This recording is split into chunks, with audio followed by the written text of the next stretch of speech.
renforcement spirituel 37. Que sont les jeux de pouvoir? La notion de jeu de pouvoir rend mal compte de ce dont il s'agit véritablement, et le fait de formuler les choses de cette manière vient en grande partie de la masse populaire qui a quelques difficultés à apprécier la mesure réelle des dynamiques de pouvoir au sein de la société et au sein de la civilisation. Quelques difficultés à apprécier, c'est-à-dire quelques difficultés à prendre correctement la mesure des choses. Au sein de toute population suffisamment grande, et nous entendons ici la notion de population dans son sens absolu, le directeur général d'une multinationale est tout aussi un membre de la population qu'un surveillant dans une école primaire. Au sein de toute population suffisamment grande, il y a en gros 3 grands types d'individus: les individus émotionnels, les individus pragmatiques et les individus intellectuels. Les individus émotionnels constituent près de 99% de la population. Et quand vous les trouvez dans quelque emploi, c'est la capacité générale de la société à structurer la vie des individus qu'il faut féliciter. Les individus émotionnels sont absorbés par des enjeux émotionnels. Ils recherchent essentiellement l'affection des autres ou l'amour des autres. Pas nécessairement des autres en général, mais nécessairement de certains autres tout au moins. Comme ils vivent sous la domination de leur propre système émotionnel, d'apprivoiser des niveaux élevés de pouvoir contingent, et le peu de pouvoir contingent qu'ils ont, grâce au fait que le système social leur impose une base de structuration fonctionnelle par le mécanisme de l'institution de l'emploi, n'est jamais suffisant pour les mettre à l'abri de la ribambelle de problèmes matériels et de problèmes pratiques qui se résolvent fort justement avec du pouvoir contingent. Ils sont incapables d'intellection, et il n'existe aucune discussion rationnelle et aucune analyse rationnelle qui leur soit accessible. Leur pensée est totalement émotionnelle, peu importe le sujet qu'ils essaient de traiter. Par nature, pourrait-on dire, les individus émotionnels ne peuvent avoir qu'un niveau modeste de pouvoir contingent, parce qu'ils n'ont pas la capacité de pragmatisme requise, et comme ils constatent les conséquences dans leur vie d'un pouvoir contingent de faible niveau, ils essaient de conjurer ces conséquences inévitables en s'imaginant que l'invisible va intervenir en leur faveur, par quelque mécanisme de prière ou de demande. Pour certains, l'invisible, c'est Jéhovah, Jésus, Allah, Krishna. Pour d'autres, l'invisible, c'est la source père-mère, c'est le divin, c'est l'univers. Pour d'autres encore, l'invisible, ce sont les anges, les êtres de lumière, les ancêtres, etc.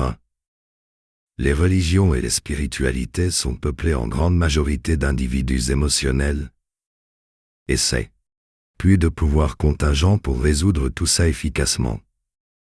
Mais il suffira que la société le soulage quelque peu pour qu'il oublie aussitôt ce dont il vient de prendre conscience.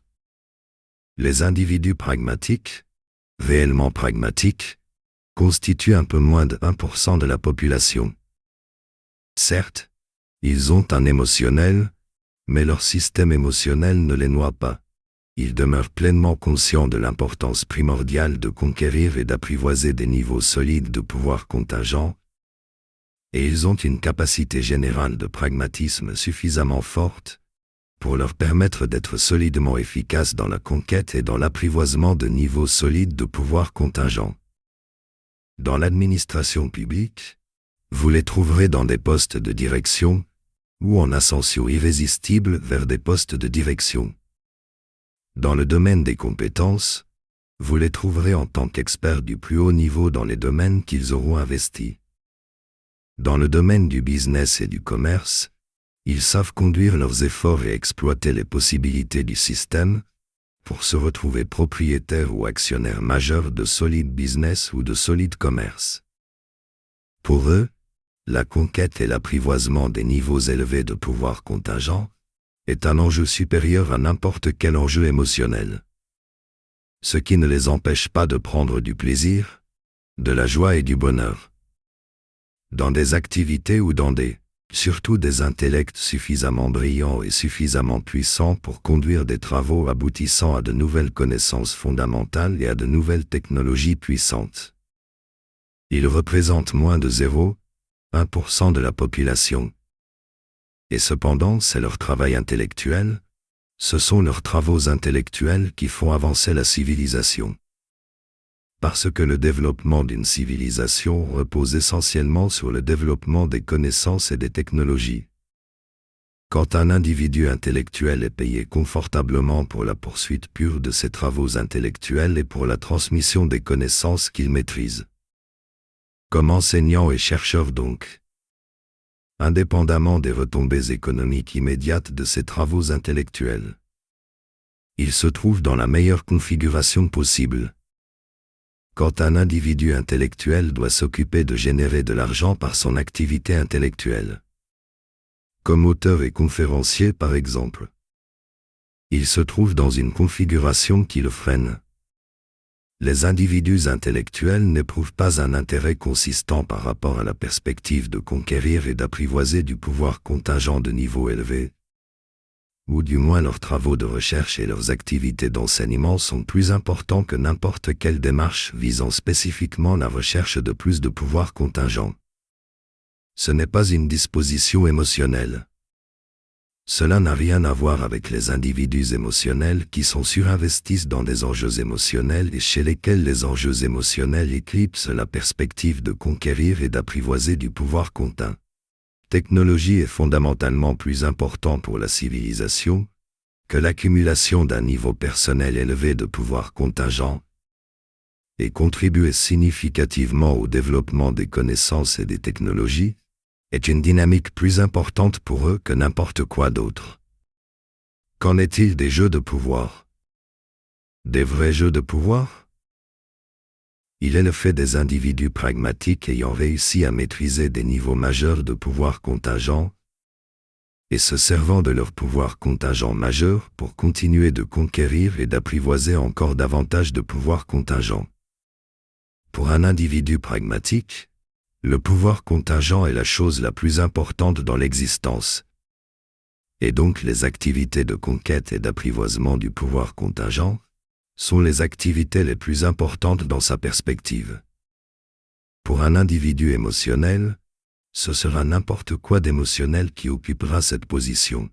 Démontrer à son père ou à sa mère qu'il vaut quelque chose, conquérir le cœur de la femme désirée ou de l'homme désiré, atteindre une position de prestige aux yeux de sa communauté identitaire ou de son entourage social, se garantir l'affection de sa famille, de ses enfants ou de ses amis, réaliser le rêve de s'attirer l'admiration d'une foule de fans, etc.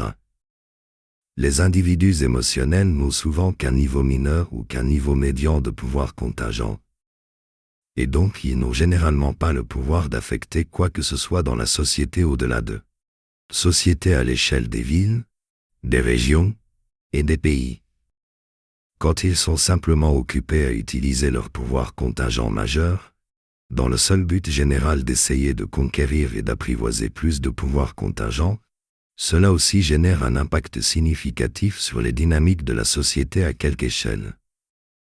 Qu'est-ce que le pouvoir contingent? Qu'est-ce qu'un pouvoir contingent majeur? C'est par exemple le pouvoir d'un membre influent au sein de l'appareil directeur d'un grand parti politique, ou encore le pouvoir d'un actionnaire majoritaire au sein d'une grande entreprise, ou encore le pouvoir d'une personne qui gagne plus de 10 millions d'euros par an grâce à son patrimoine d'actifs, ou encore le pouvoir d'un ministre en tant que ministre au sein de tel ou tel ministère, ou encore le pouvoir d'un pasteur qui est à la tête d'une église donnée qui compte des dizaines de milliers de fidèles dans la ville. Si on dit que chacun est un acteur social, alors il y a des acteurs sociaux mineurs, des acteurs sociaux médians, et des acteurs sociaux majeurs. Si nous ne comptons pas ici les acteurs sociaux libres qui se situent entre les médians et les majeurs.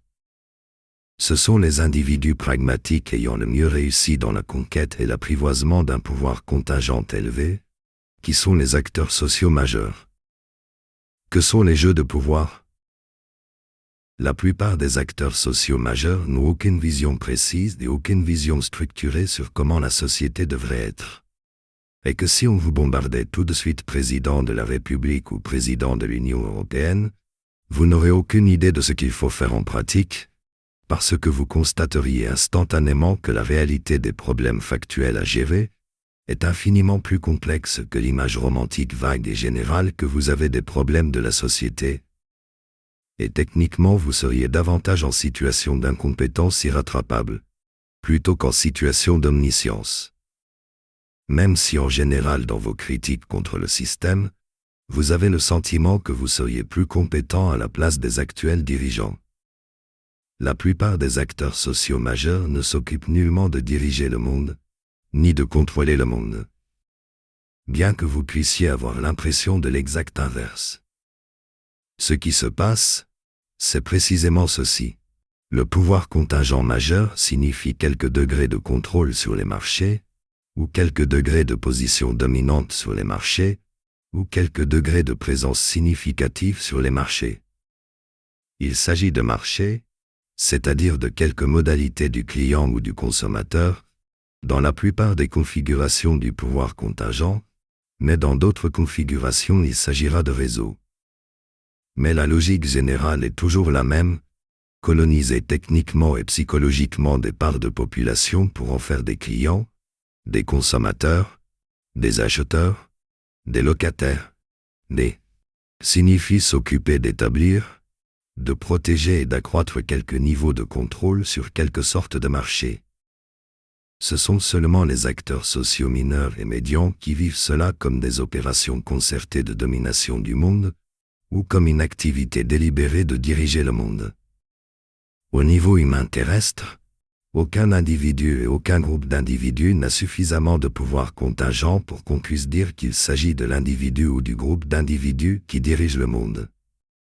L'activité principale de la grande majorité des acteurs sociaux majeurs, c'est simplement conquérir plus de pouvoir contingent, préserver leur pouvoir contingent et accroître leur pouvoir contingent, et cela induit parfois des tensions et des affrontements économiques entre eux, qui mettent à mal la vie d'innombrables acteurs sociaux mineurs et médians. L'activité principale de la classe des hauts dirigeants politiques, qui est une classe spécifique d'acteurs sociaux majeurs, consiste à gérer les innombrables problèmes des populations. Et rappelez-vous ici que la notion de population inclut tout le monde, elle n'est pas la chasse gardée des acteurs sociaux mineurs.